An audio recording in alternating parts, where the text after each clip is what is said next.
Good afternoon. Thanks for being here today. My name is Sergeant Glenn Fifield. I'm the Public Information Officer for the Indiana State Police Law Post. I've been tasked with being the Public Information Officer for the DHS event here for the Incident Command, and the Incident Commander here will be speaking shortly. First of all, what I'm going to cover today is an update on the activities that took place this afternoon, this morning leading into this afternoon, and I'm going to summarize the activities of the responders, the number of buildings searched, and what we found. So, beginning yesterday, when this event happened, the Lake Village Volunteer Fire Department immediately went out and began searching for survivors, assessing damage, evaluating the situation as it was unfolding. They searched literally hundreds of homes in the dark, under difficult terrains, very dangerous circumstances with live power lines down, going into situations that were very unsafe. So they did the best they could. They did locate individuals that were injured, and as stated earlier this morning, they did locate 2 individuals that were deceased. So following up to that today, what happens today, and our Incident Commander will go into more further detail, is a secondary search is conducted, search and rescue effort is conducted, and those responders go into the same areas and double check the scene, the houses, the structures that were damaged, looking for other survivors, injured, or deceased. I can thankfully say that no other injuries or deceased were located, so that is one positive thing that we can say today. So what happened all day today is 235 individual structures were identified. Of those structures, 106 had damage, so they actually would walk up to homes that, homes, structures, buildings, offices, whatever. 106 had damage. 32 of those structures were destroyed. 32 of those structures had major damage, but they were still upright. 24 had minor damage, and 18, as Department of Homeland Security classifies it as affected. Those were just the buildings that were inspected today. Many more homes have been damaged that are not in this number. So it's well above 235. It's well above 106. Those are the buildings that were inspected today. As the Incident Commander will say, we're in the direct path of this tornado when it was on the ground. So there's other buildings that, the winds, not necessarily from the tornado itself, but the winds and everything that sustained damage, other trees that are fallen. So there are other residences and buildings and businesses that do have damage that are not in this stat today. So these are relatively conservative numbers. There were 7 hazmat incidents identified. The definition of a hazmat incident would be anything from a propane tank that was damaged in the storm to gas leaking to diesel leaking. So those 7 had to be handled as well and secured. 4 areas couldn't be accessed due to blocked roads and had to be navigated by foot, or we could not access them at all due to NIPSCO not allowing first responders or searchers to go in due to it being unsafe. So that slowed down efforts quite a bit as well. So I do have some statistics from NIPSCO. They were gracious enough to be a part of this today, and they are here on the grounds, and we're a large part, extremely important part of this activity today, and it's going to continue for the next several days. 11,088 folks were affected and without power. That's not Newton County. That is to include Newton County, Jasper County, and Stark County. And that was at the peak point of the storm. So that was 11,088 folks were without power. That was reduced down to 3,041 currently, and that's in those 3 counties combined. Right now in Newton County, in actually Lake Village, there is 1,244 folks that are without power. There are 130 poles, utility poles, that need to be replaced. NIPSCO has asked me also to ask folks to avoid any power line you see on the ground. Do always assume that that is a live wire. Never assume that it's safe. You may see a car drive over a wire. Always assume that that wire is live. Do not go near it. They recommend 30 feet is the minimum amount of distance to be away from a power line, so please avoid that. I also wanted to share for folks their website. If you go to their website, nipsco.com, they've asked folks if you go to that website, you can go there. There's a yellow banner across the top of their website. If you click on that banner, that will take you to the outages, and you can see in your community how many folks are without power, and they also have updates. The next update is going to be at 5 o'clock Central Standard Time, and they will be doing an update on their current outages, what their plan is, and additional information there.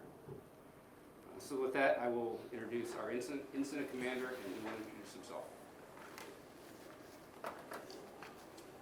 So good afternoon. My name is Pascal Arns, and as Sergeant said, I am the incident commander for this event, and I'm attached to what they call an incident management assistance team, which is through the Indiana Department of Homeland Security.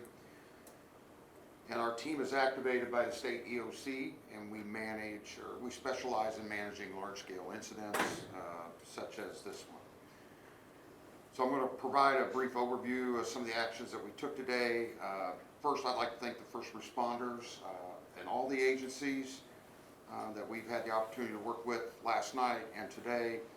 We arrived early this morning on the ground and were briefed with lots of information, and we were very thankful for that.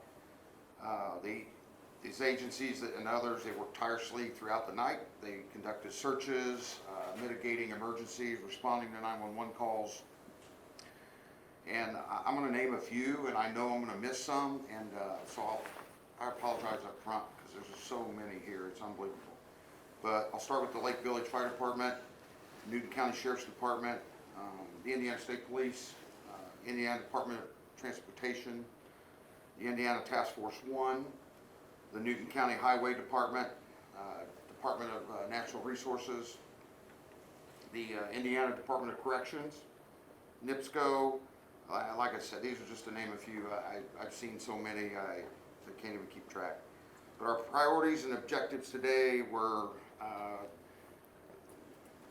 as the day went on, we conducted many different things, but for the day we primarily had 3 objectives that we wanted to get conquered. So those, like the sergeant said, to conduct secondary searches to ensure that all the residents were accounted for. These searches were conducted by primarily Indiana Task Force 1, so we're thankful for them coming in to help us out with those. Clearing of the roadways and debris, that was done primarily with a task force between the Indiana Department of Correction, NDOT, and losing my train of thought, the DNR with Sawyers, and also other law enforcement agencies to help with traffic control while they did those things, and obviously restoring power to those who were affected and did not have power. We made great progress on those objectives today, and we will continue to work through those tomorrow to get even more completed. Most of the major roadways have been cleared. NIPSCO has restored power to many of the residents and businesses already, and thankfully we can say that because of our secondary searches, everyone was accounted for. So I just want to again say I appreciate the cooperation of the residents and the businesses and all the agencies for their continued patience as we move through this to get back to some type of normalcy, and we will be here for as long as it takes to help in any way that we can to do that. Again, thank you. Sheriff Cothran, We will continue to increase patrols throughout the night, as we will the next several days and through the duration of this entire event. I'm going to speak more so directly to our residents. Before they start doing the cleanup efforts, we highly recommend that you verify with their insurance company what documentation they need, photographs, if they need to come on site before those cleanup efforts have been completed. So please verify with your insurance company what they need. Secondly, unfortunately, we've already been made aware of some contractor scams that started as early as 2:30 this morning. Newton County does have a contractor registration program. If you are a contractor that wants to be involved and help, you need to call 888-663-9866. Follow the prompts that'll get you to the building department. They'll provide you the information needed for you to become a registered contractor. For our residents, do not feel pressured by somebody that wants a cash deposit or doesn't want to go away until you commit to something with them. Call us. We will come and take care of that. If they are not a registered contractor, they need to go until they become registered. We should, probably in the next 45 minutes, we're going to try to do another release that will be done with the fire department and the county commissioners that will specifically address some resource management, volunteers, and what to do from there. That's going to be more localized, and that'll be a posting on our Newton County Sheriff Facebook page.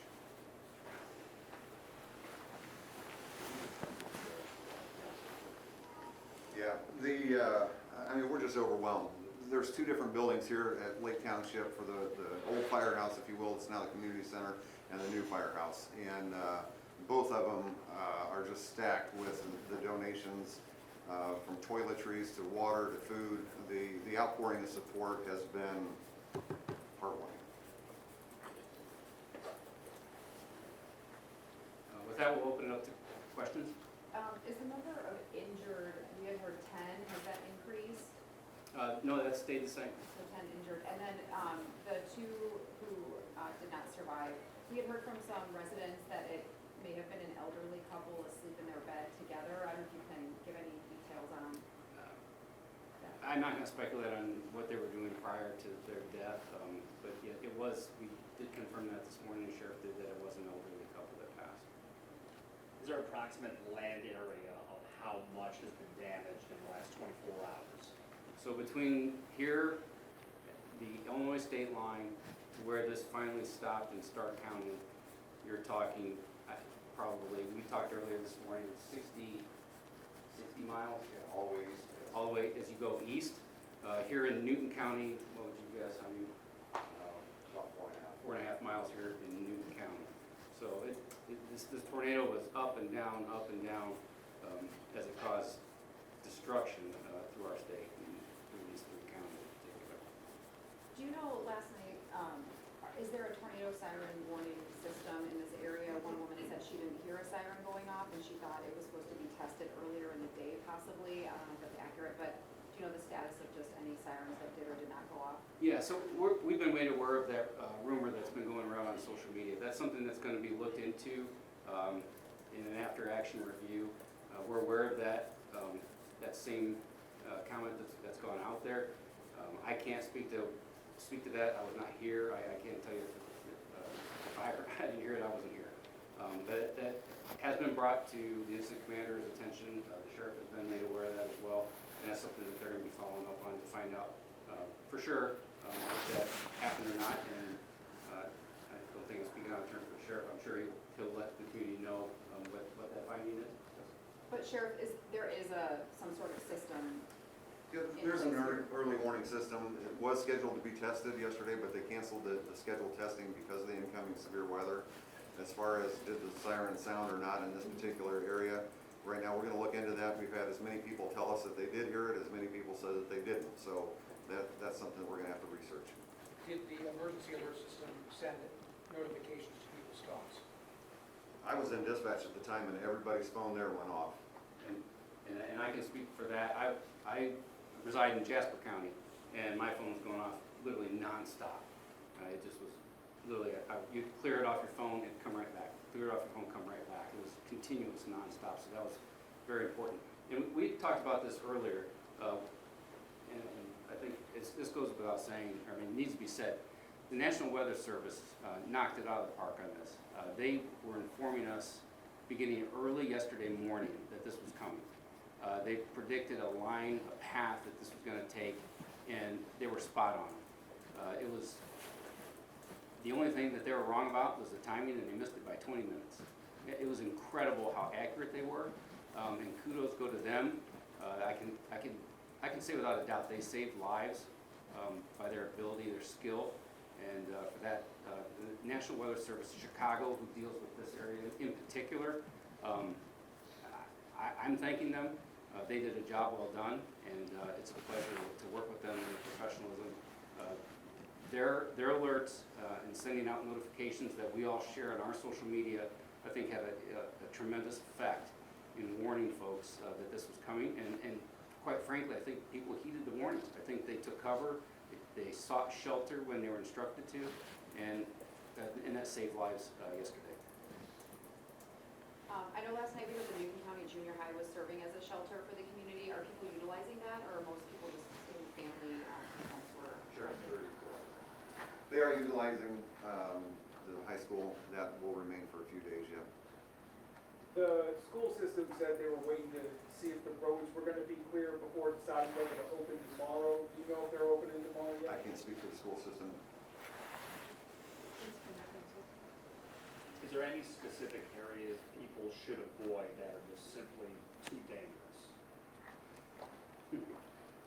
Not to be overly blunt, avoid any area that you shouldn't be at. Don't go out looking around to see what the damages are. There's so many pictures and videos posted on social media, you don't need to come see it. So, yeah, the answer is avoid the areas that you shouldn't be in. Anything specifically first responders need, but also people who lost everything that they own? What was the question?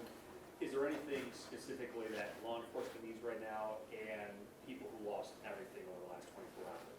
I think we're going to address that closer to the next 45 minutes when we talk about needs and donations. Anything else?